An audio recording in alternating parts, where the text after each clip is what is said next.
జగన్ ప్రభుత్వంలో తమ హోదాలు మరిచిపోయిన ఐపీఎస్ అధికారులు అడ్డగోలుగా వ్యవహరించారు. వైసీపీ నాయకుల కంటే అతి చేస్తూ అప్పటి ప్రభుత్వంతో అంటకాగారు. కూటమి నేతలు కార్యకర్తలపై ఇష్టానుసారం కేసులు పెట్టి వేధించారు. బాధితుల్నే నిందితులుగా చేసి జగన్ పట్ల స్వామి భక్తి చాటుకున్నారు. మళ్లీ అధికారంలోకి వచ్చేది వైసీపీనే అన్న ధీమాతో ఏకపక్షంగా వ్యవహరించిన అలాంటి అధికారుల తీరు ఇప్పుడు వీఆర్లో ఉన్నా మారలేదు. సదరు ఐపీఎస్లు కూటమి ప్రభుత్వ వ్యతిరేక చర్యలకు పాల్పడినట్లు గుర్తించిన డీజీపీ వారికి షాక్ ఇచ్చారు. రోజు హెడ్ క్వార్టర్స్కి వచ్చి డ్యూటీ అవర్స్ పూర్తి చేసుకుని సంతకాలు పెట్టి వెళ్లాలని ఆదేశించడం హాట్ టాపిక్గా మారింది.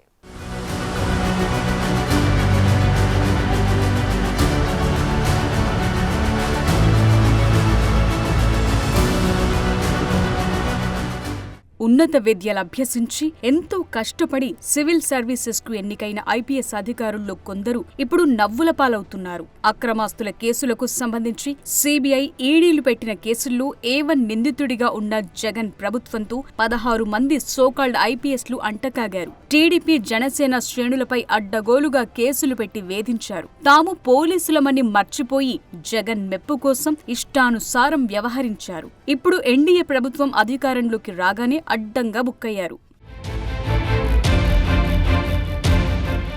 ఆ 16 మంది సీనియర్ అధికారులు పోస్టులు లేకుండా వెయిటింగ్లో ఉన్నారు. చేజేతుల ఆ పరిస్థితి కొని తెచ్చుకున్న ఆ ఆఫీసర్లకు అంత జరిగినా జగన్పై స్వామి భక్తి పోవటం లేదట.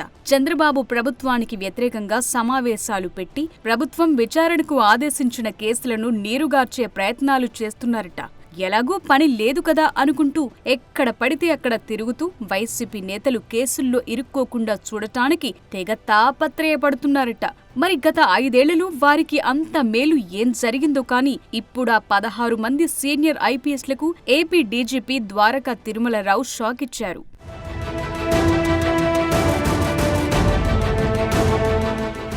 వెయిటింగ్ పీరియడ్లో వారు హెడ్ క్వార్టర్ వదిలి హైదరాబాద్ సహా ఇతర ప్రాంతాలకు వెళ్లటంతో పాటు రహస్య సమావేశాలు పెట్టినట్లు ప్రభుత్వం గుర్తించింది. దీంతో వారిపై చర్యలు తీసుకుంటూ డీజీపీ ద్వారకా తిరుమలరావు మెమో జారీ చేశారు. ఇకపై ఉదయం 10 గంటలకు డీజీపీ ఆఫీస్కొచ్చి సాయంత్రం 10 గంటలు ముగిసే వరకు ఆఫీస్లోనే ఉండాలని ఆదేశాలు జారీ చేశారు. అలాగే అటెండెన్స్ రిజిస్టర్లో ఉదయం, సాయంత్రం 2 సార్లు సంతకాలు చేయాలని డీజీపీ స్పష్టం చేశారు. ఏపీలో వెయిటింగ్లో ఉన్న ఐపీఎస్లకు మెమో జారీ వెనుక సంచలన విషయాలు వెలుగులోకొచ్చాయంట. కూటమి ప్రభుత్వం అధికారంలోకొచ్చాక విచారణకు ఆదేశించిన కేసులను నీరుగార్చేలా కొందరు ఐపీఎస్లు కుట్ర చేసినట్లు నిఘా విభాగం గుర్తించిందట. ఈ మేరకు రాష్ట్ర ప్రభుత్వానికి నివేదిక అందచేయటంతో డీజీపీ కార్యాలయం అప్రమత్తమై వెయిటింగ్లో ఉన్న 16 మంది ఐపీఎస్లకు మెమోలు జారీ చేసినట్లు తెలుస్తోంది.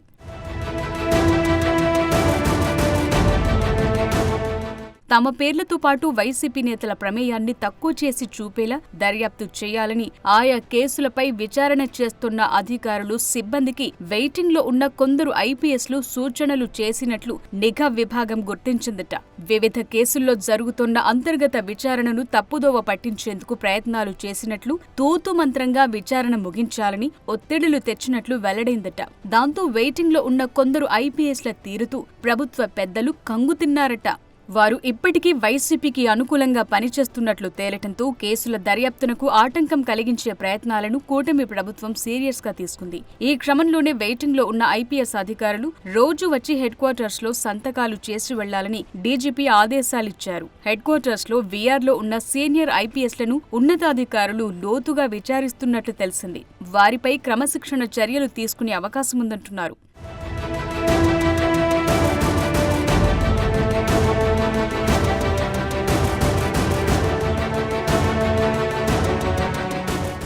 డీజీపీ ఉత్తర్వులతో సదరు ఐపీఎస్లు అటు డిపార్ట్మెంట్లో ఇటు బయట తలెత్తుకోలేని స్థితిలో పడి నవ్వుల పాలవుతున్నారు. కండిషన్ బెయిల్ మాదిరి ఐపీఎస్ అధికారులు రోజు డీజీపీ కార్యాలయంలో సంతకాలు పెట్టాల్సి రావటం దురదృష్టకరమని తాడిపత్రి మాజీ ఎమ్మెల్యే జేసీ ప్రభాకర్ రెడ్డి ఎద్దేవా చేశారు. జగన్ చెప్పినట్టల్లా పనిచేసి ప్రజల్ని తమను ఎన్ని ఇబ్బందులు పెట్టారో కొంతమంది ఐపీఎస్లు ఇప్పటికైనా గుర్తించాలని హితవు పలికారు. గత ప్రభుత్వంలో చేసిన తప్పిదాల వల్ల ఐఏఎస్, ఐపీఎస్ అధికారులకు ఇలాంటి పరిస్థితి రావటం బాధాకరమని వ్యాఖ్యానించారు. చాలా బాధాకరంగా ఉంది. ఐఏఎస్కు, ఐపీఎస్కు ఇలాంటి పరిస్థితి రావడం చూస్తుంటే చాలా బాధాకరంగా ఉంది.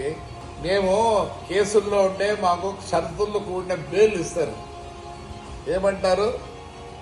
పొద్దున్నే పోయి పోలీస్ స్టేషన్ పోయి సంతకాలు పెట్టండి అని. మా పరిస్థితి మా ఐపీఎస్లకు వచ్చిందంటే చాలా బాధాకరంగా ఉంది. దయచేసి ఇప్పుడు నుంచైనా ఐపీఎస్ ఐఏఎస్ సార్ మారండి సార్. చాలా దారుణాలు జరిగినాయి. అన్నెసరిగా ఏమీ లేని వాళ్ళ మీద కేసులు పెట్టి జైళ్ళకు పంపించి మరి ఈరోజు నేను అప్పుడే 20 రోజులైంది పోలీస్ స్టేషన్లో కంప్లైంట్లు ఇచ్చినా అన్ని ఇచ్చినాను. డెఫినెట్గా నాకు తెలుసు ఎంతవరకు నేను తప్పు చేసినాను. నాకు తెలుసు తప్పు చేసి ఉంటే నేను ఇంత బాధపడాల్సిన పని లేదు. కానీ today I'm feeling sorry for you sir IPS and IAS. ఇంకోసారి చేయొద్దండి. ఏదో అయిపోయింది ఇలాగా ఎవరు చేయొద్దండి. కండిషన్ బెయిల్ మాకు కోర్టు ఇస్తుంది. కండిషన్ బెయిల్ మీకు డీజీపీ గారు ఇచ్చారండి. Condition bail it's like condition bail only. మరి జేసీ ఆశిస్తున్నట్లు ఇప్పటికైనా ఆ ఐపీఎస్లు తీరు మార్చుకుంటారో లేదో కానీ నిజంగానే కండిషనల్ బెయిల్ మీద ఉన్న నిందితుల్లా వారు రోజు హెడ్ క్వార్టర్స్ చుట్టూ ప్రదక్షిణలు చేయక తప్పటం లేదు.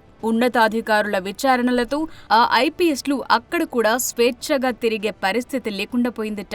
ఆఖరికి తమ ఫోన్లు మోగినా కూడా ఉలిక్కి పడుతున్నారని చెప్తున్నారు. ఇక విచారణలో నిజాలు నిగ్గు తేలితే వారిలో కొందరు జైలు పాలైనా ఆశ్చర్యపోనవసరం లేదంటున్నారు. చేసుకున్నోడికి చేసుకున్నంత అంటారు కదా, ఇదేనేమో.